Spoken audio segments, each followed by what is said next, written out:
Graça e paz a todos os queridos e amados irmãos. Aqui quem fala é o pastor Danilo Estélio e falaremos sobre a lição número 11 da revista do quarto trimestre de 2020 do Programa de Educação Cristã Continuada no tema Atos dos Apóstolos até os confins da terra. Nossa lição número 11 está registrada no livro de Atos, capítulos 16 a 18, a segunda viagem missionária. O texto áudio está em Atos, capítulo 16, versículo 5. Assim, as igrejas eram fortalecidas na fé e dia a dia aumentavam em número. A verdade prática nos fala que o Evangelho alcança pessoas das mais diferentes classes e estágios culturais, sociais e econômicos. Veja que agora nós não temos apenas uma dupla de missionários, temos duas, mas o foco é voltado para Paulo e Silas. Resumindo, eles trabalharam na confirmação da fé dos cristãos e abertura de novos campos missionários. No primeiro tópico, nos fala sobre um novo tempo. Deus dirige Paulo através de negativas, ou seja, não permitindo que ele vá a determinados lugares que ele planejava. Isso nos mostra que nem sempre aquilo que queremos está de acordo com a vontade de Deus. Claro que alguém pode perguntar, mas se Deus queria que Paulo fosse para uma determinada região, por que ele não disse logo? Por que ele não enviou um profeta?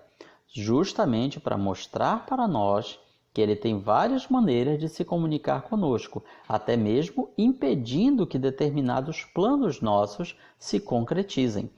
O resumo é que não é o plano de Paulo ou o nosso que prevalece, mas a vontade de Deus. Ainda nesse tópico, nós lemos sobre novos obreiros, quando Paulo chega às regiões de Derbe e Listra, e ele encontra um discípulo, um seguidor de Jesus chamado Timóteo. Era filho de uma judia crente, ou seja, uma mãe judia que tinha se convertido ao cristianismo, mas o seu pai era grego, ou seja, não judeu. Aqui nós temos esse personagem que vai aparecer lá na frente no ministério de Paulo de uma maneira muito especial. Aqui nós temos também o casal Priscila e Áquila, dedicados colaboradores do apóstolo.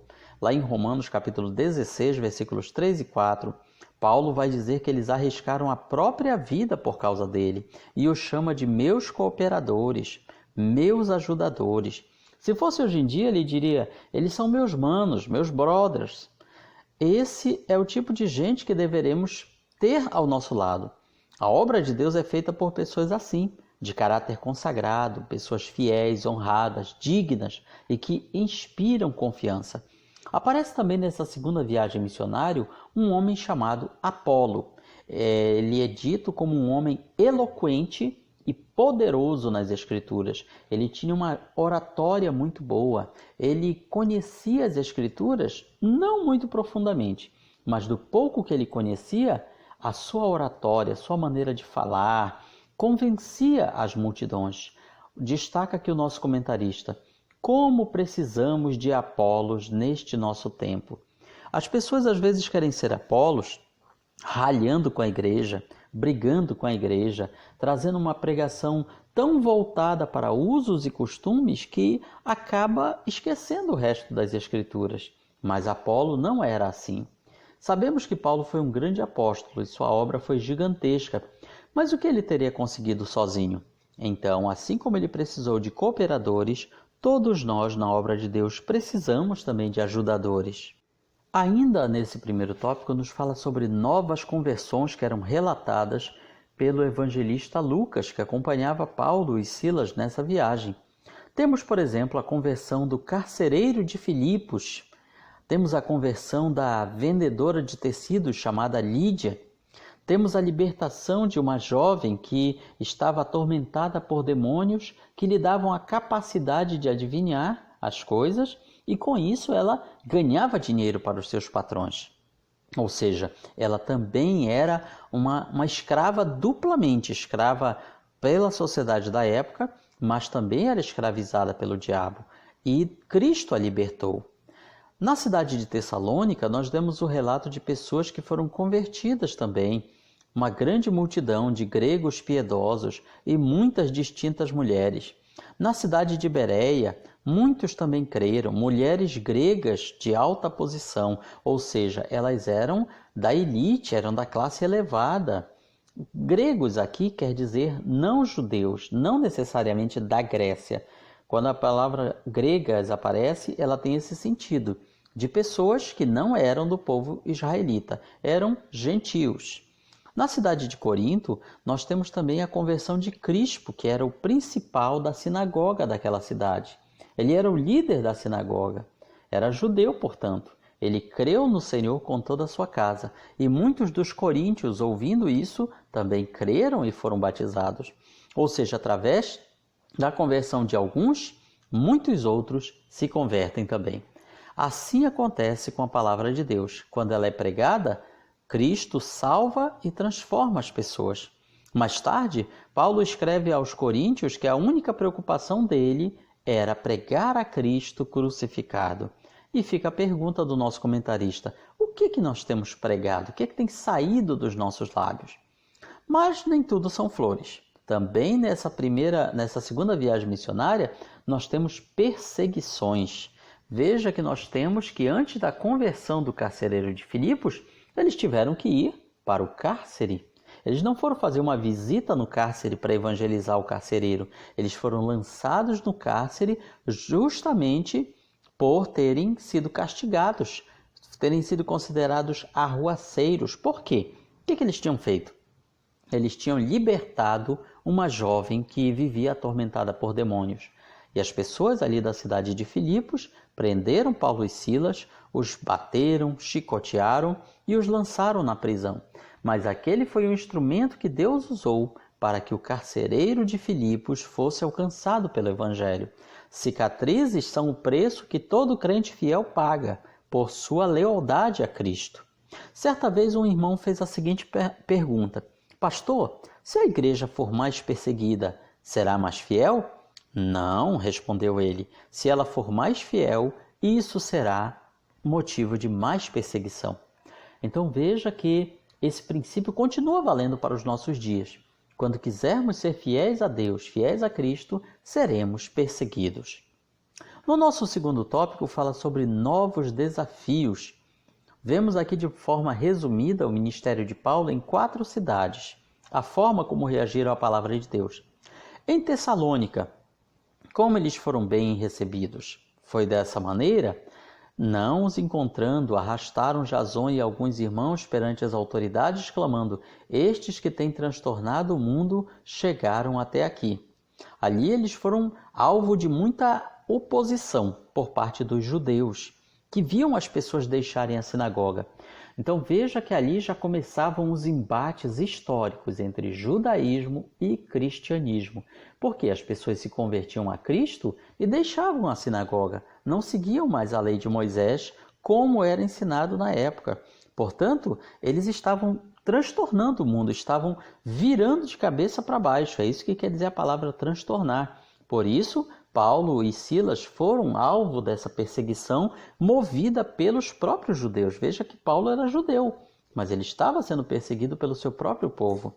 Numa outra cidade, Bereia, nós vemos aqui um fato interessante, que as pessoas de Bereia, quando ouviram a pregação de Paulo, elas foram conferir nas Escrituras, elas foram observar se aquilo que Paulo pregava estava de acordo com as Escrituras Sagradas. Então, Bereia é um exemplo de pessoas interessadas e sedentas, que entendiam que fora das Escrituras não há verdade. O que dá vida à igreja não é show, nem programas especiais. O que mantém uma igreja viva é a pregação e o ensino da Bíblia, porque outra cidade onde houve fatos interessantes nessa segunda viagem missionária foi a cidade de Atenas, que por muito tempo tinha sido a principal cidade da Grécia. Era o centro intelectual e cultural do mundo antigo. Seus artistas eram insuperáveis na escultura, na literatura, na oratória. E a chegada do Evangelho ali, naquela cidade, através do apóstolo Paulo, foi um momento histórico, porque confrontou diretamente um dos principais pecados daquela cidade, a idolatria. No meio das dezenas, talvez centenas de altares dedicados a grandes e pequenos deuses da mitologia grega, Paulo encontra o altar ao Deus desconhecido e aproveita aquele momento para dizer: é esse Deus que vocês não conhecem, é o que eu vim anunciar a vocês.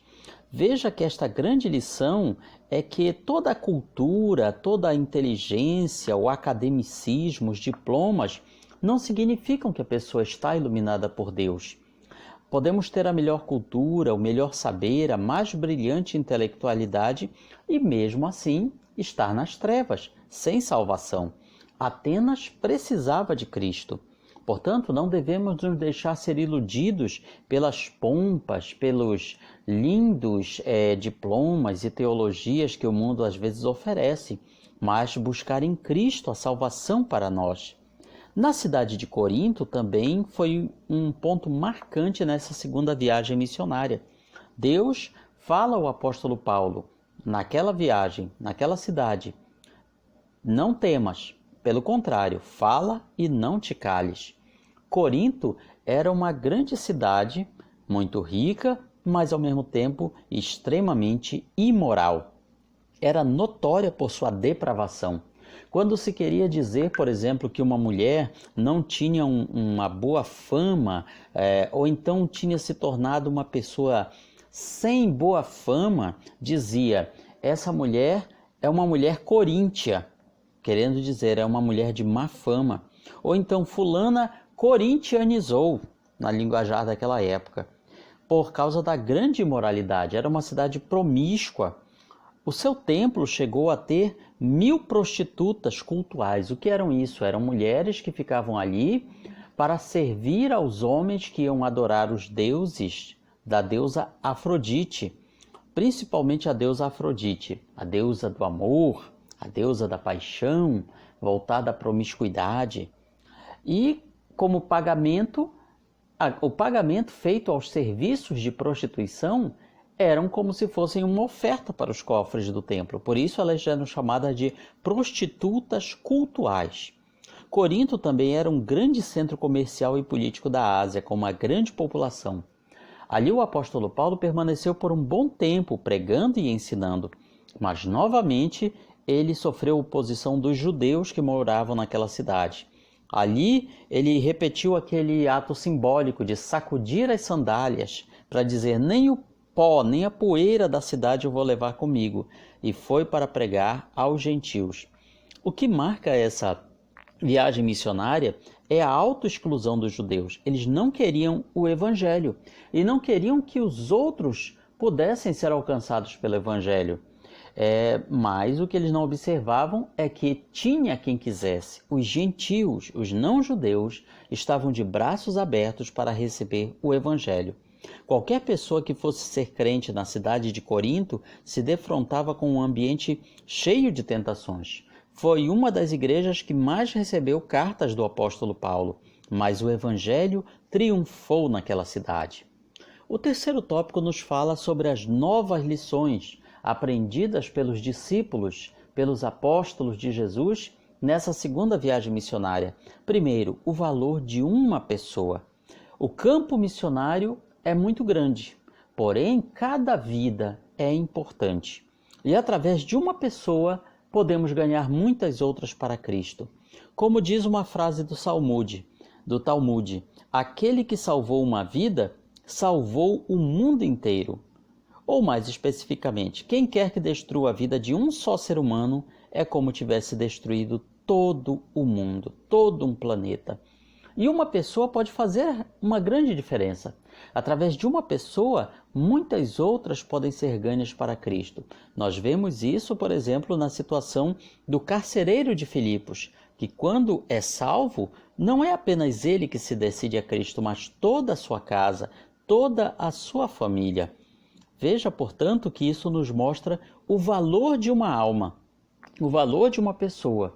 E nós, às vezes, desprezamos a salvação individual e nos focamos apenas na evangelização das massas. Porém, uma pessoa pode fazer uma grande diferença para o evangelho. Vemos também uma outra experiência interessante nessa segunda viagem missionária, cantando no escuro.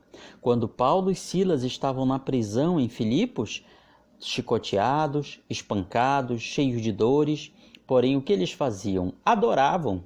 Eles cantavam louvores a Deus, eles oravam, e os demais companheiros de prisão escutavam. E enquanto eles adoravam, Deus agiu em favor deles. Em vez de se queixarem ou amaldiçoarem, aqueles dois servos de Deus oravam, cantavam e adoravam. Cantar quando está tudo bem, quando estamos fartos, sadios, prósperos, isso é fácil. Mas numa masmorra fria e escura, com as costas cheias de chicotadas, de açoites.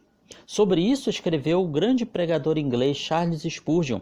É fácil cantar quando conseguimos ler a partitura na luz do dia. Mas como cantar quando não há sequer um raio de luz para iluminar as notas? Não é apenas a questão da claridade física. Eles não tinham feito nada para merecer estar ali, mas tinham certeza da sua salvação, da paz na alma, da certeza da presença de Cristo. Então, é possível sim cantar no mais escuro, na mais densa treva, quando Cristo está conosco. Aprendemos também a lição de que a obra precisa ser consolidada. Atos 18:11. Permaneceu ali 1 ano e 6 meses, ensinando a palavra do Senhor. Nessa nova viagem, o apóstolo Paulo não apenas planta novas igrejas, mas consolida e fortalece as que já existiam. Aprendemos assim que não basta evangelizar, é preciso estruturar a obra, discipular, cuidar dos novos convertidos. E nesse ponto, muitas igrejas são deficientes. Muitas igrejas investem pesado no evangelismo, mas descuidam do discipulado. E precisamos fazer esse fortalecimento através do estudo das Escrituras, do ensino sadio, do exercício dos dons espirituais, e assim nós veremos a obra de Deus crescer a cada dia. Temos uma estatística interessante. Uma igreja com 10 anos de existência, com 200 membros, provavelmente viu passar por ela cerca de o dobro de pessoas. Ou seja, embora ela tenha 200 pessoas ali congregando na sua membresia, provavelmente esse tanto de gente também está desviada. E a porcentagem de desviados que retorna à igreja normalmente não chega a 10%. Ou seja, não basta evangelizar, precisamos também fazer discípulos. Sem uma coisa, a outra está incompleta. É preciso dar exemplo, ensinar todas as coisas que Jesus nos mandou, e isso leva tempo. Portanto, fazer missões não é apenas levantar templos, não é apenas construir congregações, é principalmente investir nas vidas, e isso demora. Paulo permaneceu 1 ano e meio em Corinto, em Éfeso, cerca de 2 anos. Isso nos mostra que não basta apenas ir, mas também precisamos permanecer até que aquela igreja tenha condições de andar por si mesma. Então, este é um breve resumo da nossa lição, e este final de semana você com certeza aprenderá muito mais na sua escola dominical. Deus abençoe a todos.